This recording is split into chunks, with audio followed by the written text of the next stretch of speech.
What I'm very impressed by is the capacity now of grassroots groups to begin, first of all, to link locally in their communities, and then wider, and now linking across between countries.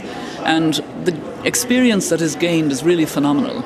I chair the board of the International Institute for Environment and Development in London, and it's an organisation that has worked with grassroots in Africa and South Asia for a long number of years, with slum dwellers, with local rural communities, and I'm just so impressed by what they're doing. And listening to them, you really hear the potential for addressing a lot of the problems. And they know those problems: lack of clean water, lack of sanitation, women walking hours to work, the care burden of women, including grandmothers, and yet they have an ability to cope. And any slight improvement makes a huge difference. And yet they're not getting the resources and they're not being listened to. So what we try to do in realising rights is I have access to higher leadership.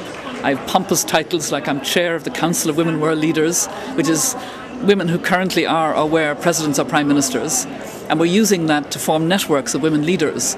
But we're not forming networks just for the sake of it. We're trying to bring these messages, get them to listen, link what we call fire at the bottom, which is very strong, with more fire needed at the top, actually identifying with the potential and knowing that we have to change a lot.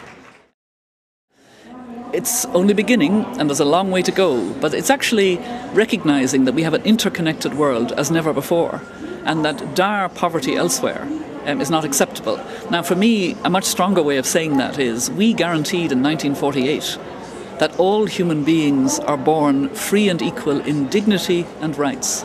That's Article 1 of the Universal Declaration. Dignity comes before rights, as it should. Self-respect, respect locally. But it's very hard when you're dirt poor and your family's dying of a preventable disease and you can't even go on treatment because you haven't got proper nutrition and so on.